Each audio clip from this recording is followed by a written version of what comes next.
Happy New Year, everyone, and welcome to your very first small group meeting of 2019. And boy, we got some good stuff for you to be discussing this week and in the upcoming weeks as we're starting this new series called 1-800-GOT-EMOTIONAL-JUNK.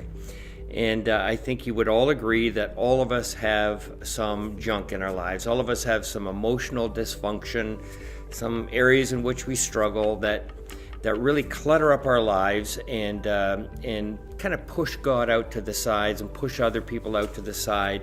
And we want to clear up some of that kind of stuff and deal with some of those issues. As we go into this series, and as I alluded to in my message on Sunday, we don't want to make light of some of the emotional struggles that people have. We want to recognize that there's a lot of people who have a lot of heavy issues. Maybe issues that they didn't even create for themselves, but somebody else did. And we want to be sensitive to those things and recognize that certainly those folks in those kinds of circumstances do need help from perhaps a professional or a pastoral counselor, someone to walk alongside them and help them process those issues. But for the average kind of person, we do have a lot of things that kind of nag at us, a lot of emotional issues that kind of get in the way. And those are some of the things that we want to talk about. In this series, we'll be talking about anxiety, anger, discouragement, and depression, and also some conflict and how we can process those kinds of things. For this last Sunday, we focused in on anxiety, and I hope that wasn't an anxious experience for you. We do think that as a congregation, it's important to read, and a couple of resources that we want to mention to you. One would be The Emotionally Healthy Church by Peter Scazzero, and the other one, Emotionally Healthy Spirituality, also by Pete Scazzero. And I've done some work with Pete and his wife Jerry, and with some conferences for people on emotionally healthy spirituality. Would highly recommend those books for you to get into those. Again, one is for a church culture, the other one is for us personally to work through some issues. On the issue of anxiety, I think it is important to recognize that almost every one of us struggles with worry. I alluded in my message that my father was quite a worrier. He was very fear-based with a lot of different things and wouldn't let us go on roller coasters or Ferris wheels or anything like that as a kid for fear that something really dangerous would happen. And I've inherited some of those kinds of anxieties, and I actually see those kinds of anxieties taking place in the lives of my children as well.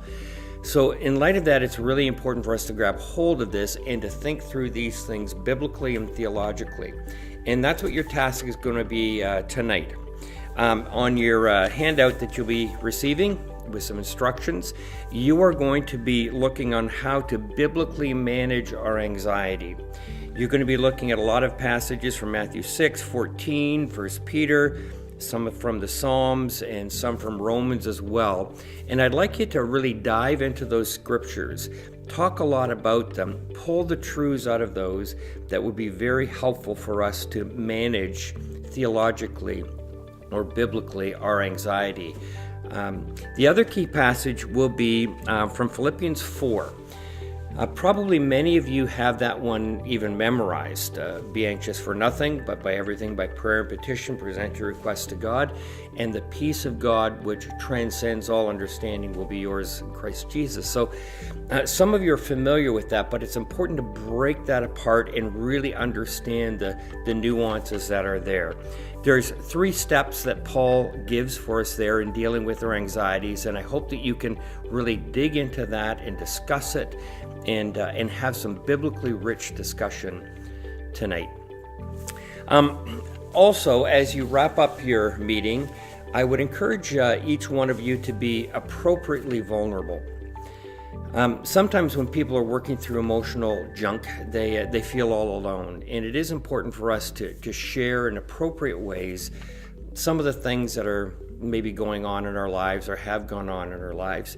We don't need to go into all of the details, but sometimes just alluding to people that we have struggled with this or that can be really helpful for their journey as well. So please be appropriately vulnerable. And also, I think it would be wonderful to spend some time at the end of your meeting praying for everybody in the group. Maybe praying specifically about a fear or anxiety that they have, and supporting one another in these ways. So, God bless you as you meet. I hope you have fun, and I hope it's a meaningful time. God bless you.